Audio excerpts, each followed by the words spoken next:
Good afternoon, everybody.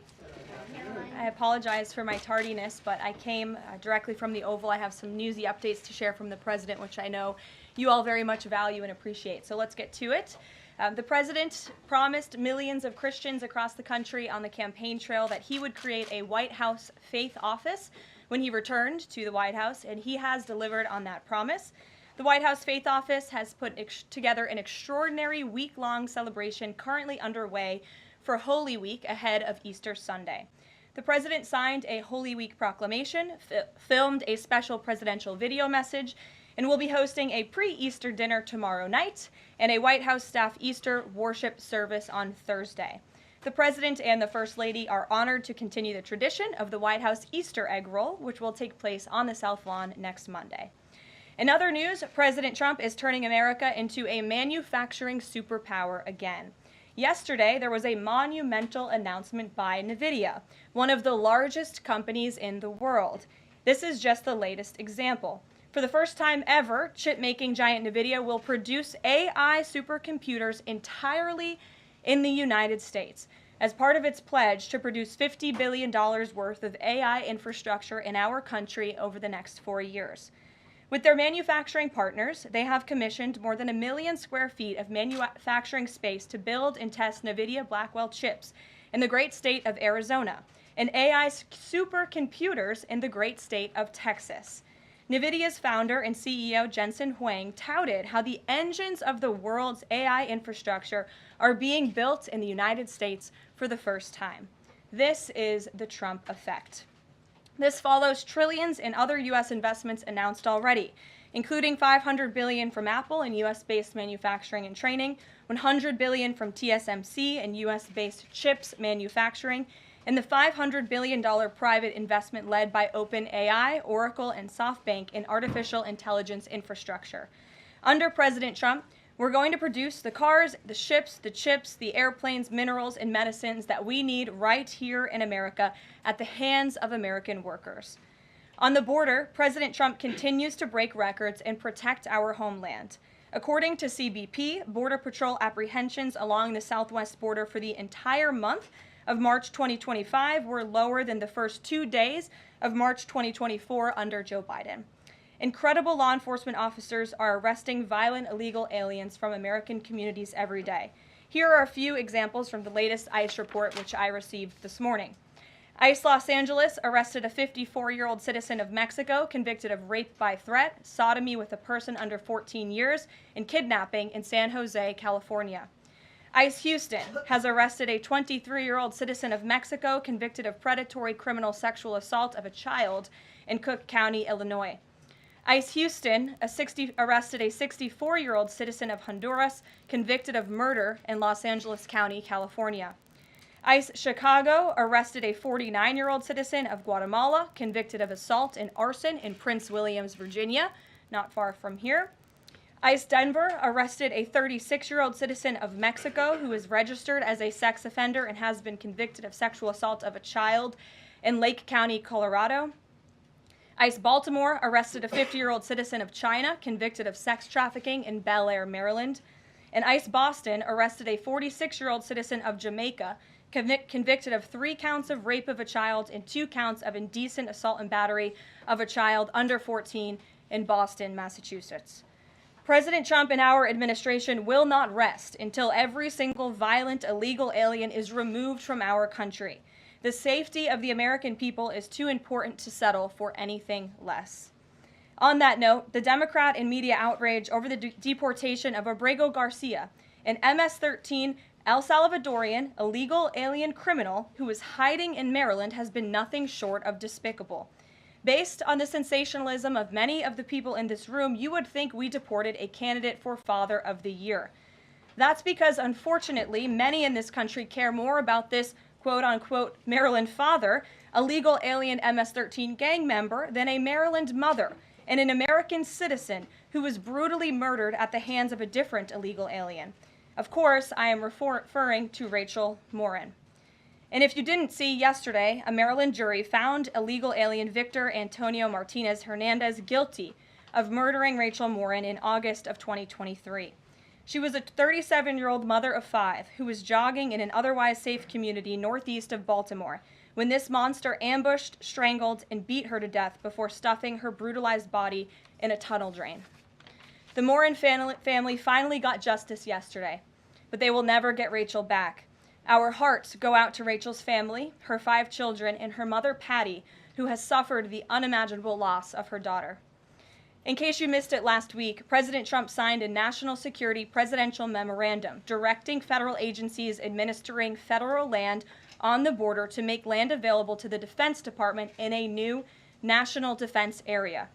This followed the president's Day 1 executive order committing his administration to marshal all available resources and authorities to stop the unprecedented flood of illegal aliens into our country and to obtain complete operational control of the borders of the United States of America. Once again, the president is fulfilling another key promise. This new national defense area spans more than 170 miles across our border in New Mexico. But in the coming weeks, this administration will add more than 90 miles in the state of Texas. This national defense area will enhance our ability to detect, interdict, and prosecute the illegal aliens, criminal gangs, and terrorists who were able to invade our country without consequence for the past 4 years under the Biden administration. It will also bolster our defenses against fentanyl and other dangerous narcotics that have been poisoning our communities. With all of this work being done to make America great again, we continue to see a positive response from the American public. A brand new poll published from the Daily Mail and JL Partners this morning found that President Trump's approval rating is at an all-time high. That's because the president is working tirelessly to keep his promises to the American people, as I just saw him doing today in the Oval Office. We have a reporter in our new media seat today, Matthew Foldy. I like your boots, Matt, who is the editor-in-chief of the Washington Reporter. Washington Reporter is a new, fast-growing outlet that breaks stories about legislation and interviews leaders in Congress and across the administration. The publication's readership includes the highest levels of business and government. And with that, please kick us off, Matt. And we've interviewed you as well. So Karoline, thanks so much for having me here on behalf of our readership and the millions of Americans who I think appreciate what you're doing with the new media seat here and making this a more accessible briefing room. I'm curious with Harvard, we saw the Trump administration today announced it's cutting around $2 billion, or freezing $2 billion in funds to Harvard because the campus has serious problems with violence and with anti-Semitism. We saw former President Obama, side with Harvard, which rejected the Trump administration's demands. I'm curious, where does the administration see this going with Harvard and with other colleges and universities in America that are refusing to reform in wake of the sort of craziness that we've seen take over some of them? Thank you, Matt, for being here, and thanks for the question. When it comes to Harvard, the president's position on this is grounded in common sense, in the basic principle that Jewish American students, or students of any faith, should not be illegally harassed and targeted on our nation's college campuses.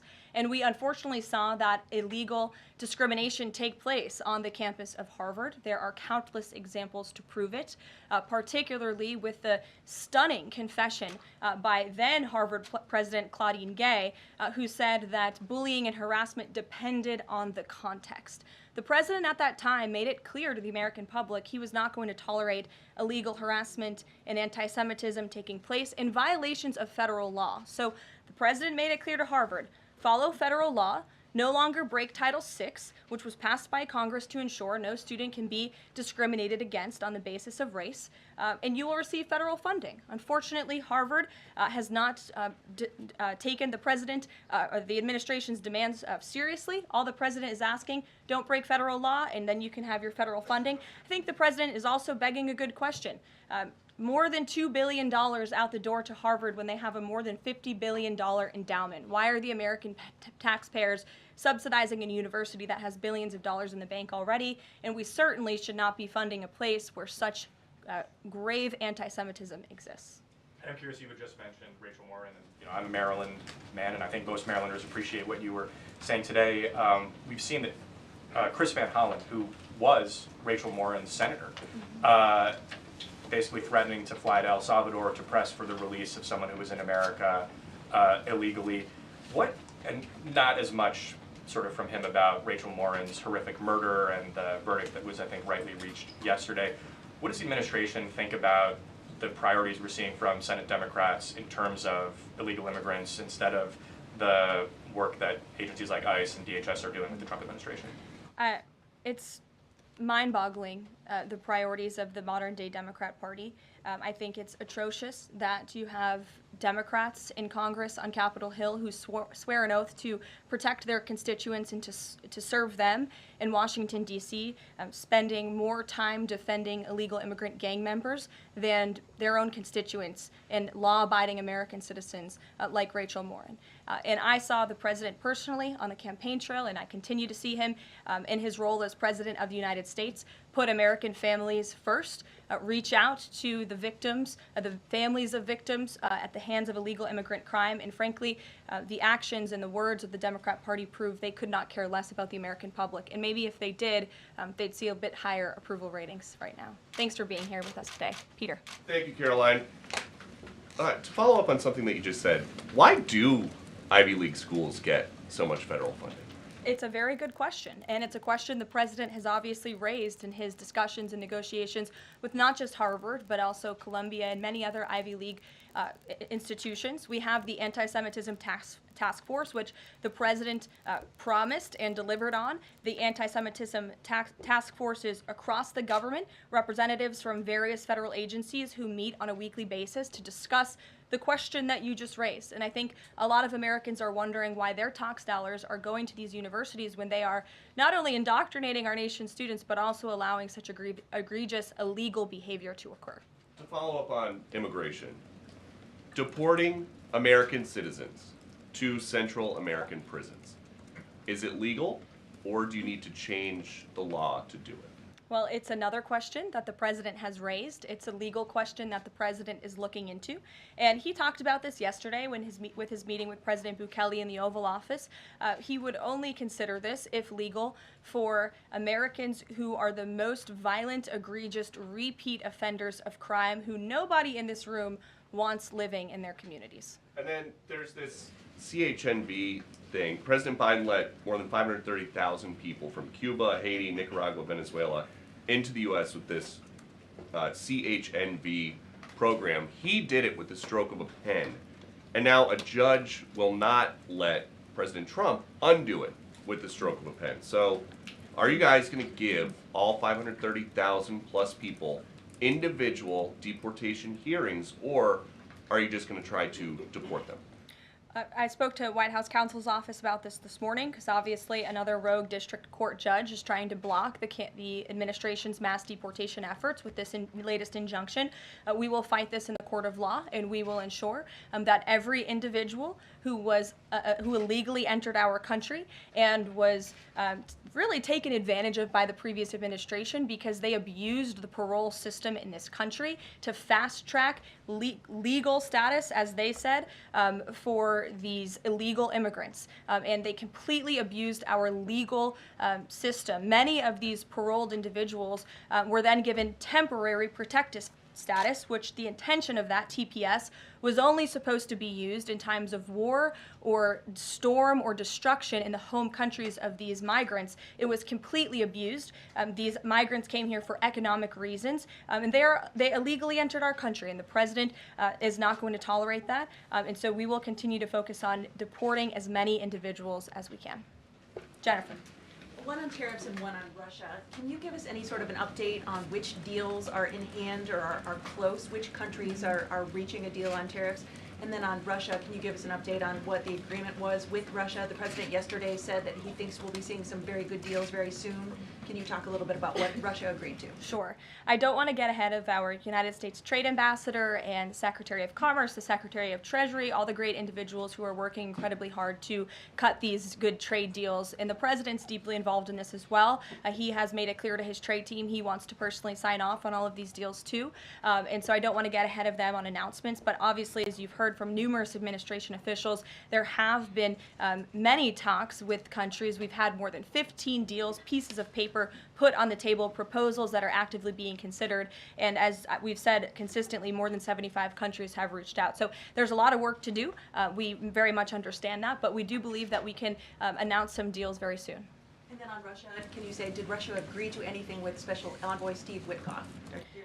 I don't want to get ahead of those negotiations as well. What I can tell you is that they were a productive conversation was had. As the presidential envoy Steve Witkoff said last night, he believes that Russia wants to end this war, and the president believes that as well. There is incentive for Russia to end this war, and perhaps that could be economic partnerships with the United States, but we need to see a ceasefire first, and the president and the presidential envoy Witkoff made that very clear to the Russians. Gabe. Thank you, Caroline. And Yeah. I also want to thank your press office for releasing that information that you cited up there regarding the ICE arrests over the last couple of days. And I have them right here, but what I might ask is, why not release the same information for those who were deported to El Salvador? Well, first of all, that information was released by the Department of Homeland Security. The individuals on the flights to El Salvador are foreign terrorists, and those are counterterrorism operations. They are much different than the arrests and final order of removals that you see on a day-to-day basis that law enforcement agents are conducting around the country. That information was not, to that detail, was not released by DHS, though. I just told you the reason. It was a counterterrorism operation, a deportation of foreign terrorists, not illegal criminals who have been convicted of heinous crimes living in our American communities. It's two different things. Foreign terrorist, illegal immigrant criminal, two different things, two different definitions. You should look them up. Christian, go ahead. Yeah, thanks, Caroline. Does the president support raising the corporate tax rate to pay for all these other tax cuts he wants to see move through Congress? Look, I've seen this idea proposed. I've heard this idea discussed, but I don't believe the president has made a determination on whether he supports it or not. And then secondly, do you have any information on the status of Eden Alexander? Hamas says they lost contact with the unit guarding him following an Israeli airstrike earlier today. I don't have updates. I have not seen that report, but I can certainly check in with our National Security Council. I have spoken to the president about Eden Alexander, and he's made it very clear to our national security team that finding him is a priority, but unfortunately I don't have any updates to share. But it's a very important matter, and certainly we can check in. Sure. Hi. How Hi. concerned is the president that a federal judge could hold a Trump administration official in contempt of court for defying deportation orders? We are complying with all court orders. So I see what you're trying to do there with that question, but we're very confident that every action taken by this administration is within the confines of the law, and we continue to comply with the court's orders. And you have seen that, and the president made that clear yesterday in the Oval Office with President Bukele. Sure. Thanks, Caroline. Could you, just going back to El Salvador, could you just explain to us a little bit more about the legal basis on which you may be able to send US citizens to prison there? I know you said President Trump is looking at it, but can you explain to us a little bit more about how that might be possible? We're looking at it, and when I have more for you to share, I certainly will. Sure. Still going off the El Salvador questions, yesterday in the Oval Office, administration officials made it very clear that El Salvador is responsible for Mr. Garcia, yet El Salvador's president said we're not going to do anything with him. So my question is, who is responsible for this man and where he's going to end up? Well, no. First of all, President Bukele said that he is not going to smuggle a foreign terrorist back into the United States of America, as many in this room in the Democrat Party seemingly want him to do. Abrego Garcia was a foreign terrorist. He is an MS-13 gang member. He was engaged in human trafficking. He illegally came into our country. And so deporting him back to El Salvador was always going to be the end result. There is never going to be a world in which this is an individual who's going to live a peaceful life in Maryland, because he is a foreign terrorist and a MS-13 gang member. Not only have we confirmed that, President Bukele yesterday in the Oval Office confirmed that as well.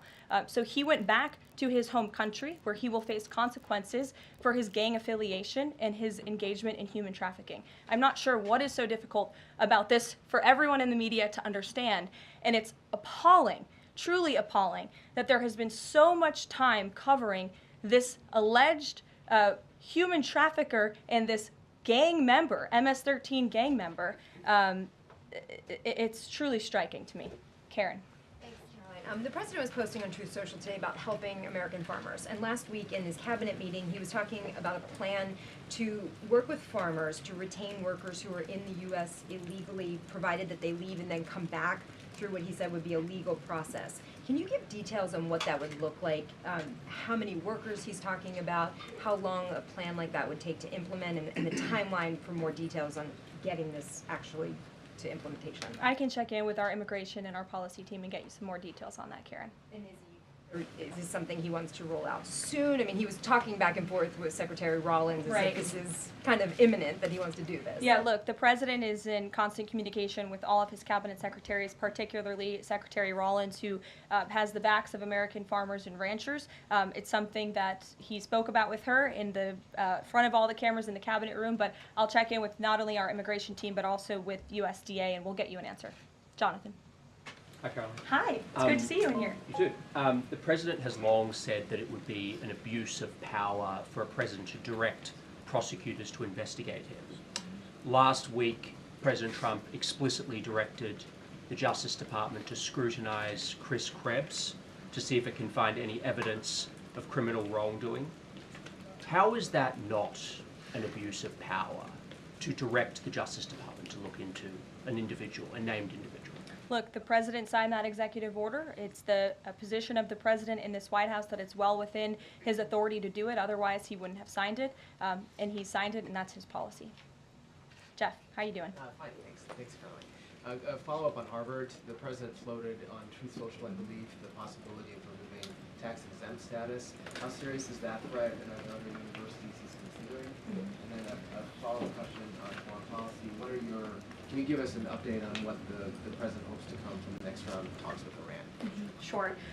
First, when it comes to Harvard, as I said, the president has been quite clear they must follow federal law. He also wants to see Harvard apologize, and Harvard should apologize for the egregious anti-Semitism that took place on their college campus against Jewish American students. There were professors who said that he had engaged in discriminatory behavior against Jewish students. Of course, you had the former president of the university saying bullying and harassment depends on the context.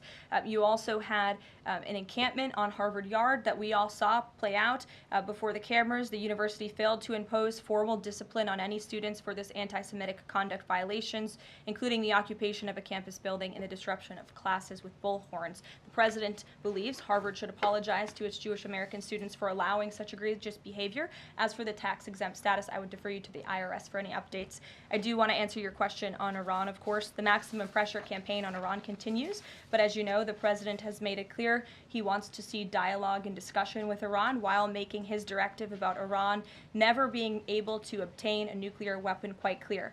And the president spoke to the Sultan of Oman today, who helped facilitate these talks. I have a readout for all of you. He held a call with the Sultan of Oman today, and he thanked him for hosting the first direct meeting between the United States and Iran and emphasized the need for Iran to end its nuclear program through negotiations. The two leaders also discussed the United States' ongoing operations against the Houthis and emphasized that the Houthis will pay a severe price until they end their attacks on maritime traffic in the Red Sea. As you know, an additional negotiation between Steve Witkoff and Iran's representative has been scheduled for Saturday. And since these are ongoing negotiations, I have nothing more to add on that. Can I come on Iran? Sure. Oh, thank you, Caroline. When you said that the president said that Iran will never have nuclear weapon, is the focus on dismantling the entire nuclear program, or it just restricting enriched uranium or the missile program? The president does not want to see Iran have a nuclear program. He does not want Iran to obtain a nuclear weapon. He's been very clear about this. Shelby. Shelby, you have a seat today. I know, stole it. Glad to see it. Two quick ones on TikTok.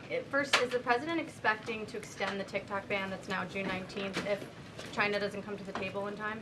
Well, June 19th is a long ways away, obviously. I think it's 2 months away. 2 months is a long time in the Trump administration, as you have all seen. We work at Trump speed around here. We get a lot done, so definitely don't want to get ahead. The vice president continues to lead these negotiations and talks. The president's involved, and they're ongoing. And then the president previously said he'd consider reducing tariffs on China in order to get a TikTok deal done. Is that option still on the table? Look, the president has made his position on China quite clear, although I do have an additional statement that he just shared with me in the Oval Office.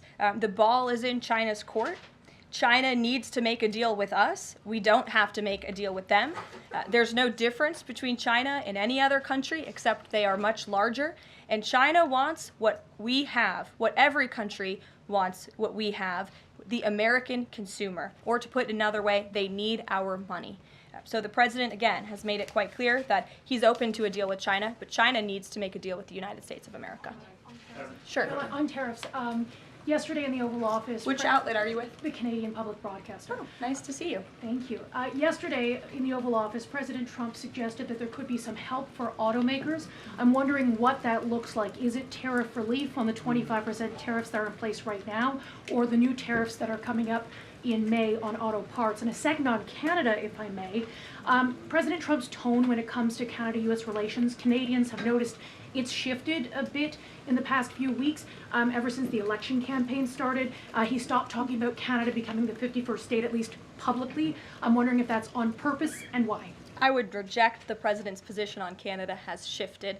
Perhaps he just hasn't been asked about Canada by questions from this group in the Oval Office when they see him almost every day, but the president still maintains his position on Canada. The United States has been subsidizing Canada's national defense, and he believes that Canadians would benefit greatly from becoming the 51st state of the United States of America. As for autos and auto parts, I don't have anything to read out for you there, but I think the point the president was making is flexibility, and he has flexibility when it comes to negotiations and talks, but ultimately his goal in his fair trade deals that he is pursuing with many countries around the world is to put the American worker first. And we had automakers and auto workers here at the White House on Liberation Day who believe in this president and his negotiating ability to put them first and to bring those jobs back to the United States of America. And the president's been very clear about that in his conversations with the automakers as well. Deanna, go ahead. Thanks, Caroline. One on Ukraine and one on China. On Ukraine, this past weekend, Zelensky offered an invitation to President Trump, extending an offer for him to visit Ukraine. Just wondering if there's any update on that. Has Trump seen that offer and what he's thinking about? I don't know. Actually, I haven't talked to the president about that, or if he saw Zelensky's offer. I'm sure he did. I haven't spoken to him about it. I can ask him what he thinks. I certainly don't have any plans to share on a potential trip to Ukraine, though. And then on China, this last week, Chinese officials were posting videos on, social media sites depicting Trump, J.D. Vance, Elon Musk in AI-generated videos working in factories, putting together Nike shoes and iPhones and products like that. Does the White House, have they seen these videos? Do you guys have a response to that? I have seen the videos. I'm not sure who made the videos or if we can verify the authenticity, but whoever made it clearly does not see the potential of the American worker, the American workforce. The president believes in the American people, and he knows that we have the best not only consumer base in the world, but also the best workforce in the world, and that's why he's so focused on bringing investments home and shoring up our critical supply chains and bolstering our manufacturing here as well. Brett. Thanks, Caroline. Would the president support a ban on members of Congress trading stocks? I'm certain that's something the president would be interested in looking at, and I can ask him if he would support such a bill. Sure. Yes. I have a question about the president's post from this morning on farmers. He asked farmers to be patient and just hold on. But a lot of farmers that I've talked to in the last week or so have said, they're in the middle of spring planting season, and that a trade war makes everything sort of up in the air. What would his message to them be? And also, is there anything specifically planned to provide relief like in President Trump's last term? Yes, well, relief is being considered. The Secretary of Agriculture, I know, has spoken to the president about that, and again, it's being considered. And as for the president's message to the farmers, he put it out himself. He could speak for himself much better than I can speak for him, and so I would just direct you to the statement he had telling the farmers again and reiterating his support for them and that he has their backs, which he certainly does. Kelly, in the back. Thanks, Caroline. Two questions. The first one, a Georgia man was just arrested over alleged threats to kill Director of National Intelligence Tulsi Gabbard. Reportedly, there is now increased security around the FBI Deputy Director. Can you talk about the level of threats against various administration officials, and then a second one on Biden? I'm sorry to hear that. I had not seen that report. It's very unfortunately, and obviously the White House, the president, and the entire administration condemn any threats of violence against any administration officials or public officials on both sides of the aisle here in Washington, D.C. It shouldn't be tolerated, and we commend the local law enforcement agencies for arresting this individual. Former President Biden, he's set to deliver his first major speech since leaving office tonight. He plans to talk about what I'm told will be Social Security under the current administration, closing of offices, longer wait times, harder for seniors and people with disabilities to access earned benefits, is what Democrats have been saying today. I wanted to get the president's response, or if he plans to respond to this, and comments on what Democrats are calling cuts to Social Security. My first reaction when seeing former President Biden was speaking tonight was, I'm shocked that he is speaking at nighttime. I thought his bedtime was much earlier than his speech tonight. I understand the topic of his speech will be Social Security. Let me make it very clear ahead of former President Biden's remarks. President Trump, is absolutely certain about protecting Social Security benefits for law-abiding, tax-paying American citizens and seniors who have paid into this program.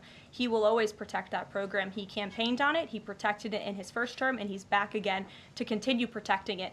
On the topic of Social Security, I have some news before I let you all go. Later this afternoon, the president will be signing a presidential memorandum aimed at stopping illegal aliens and other ineligible people from obtaining Social Security Act benefits.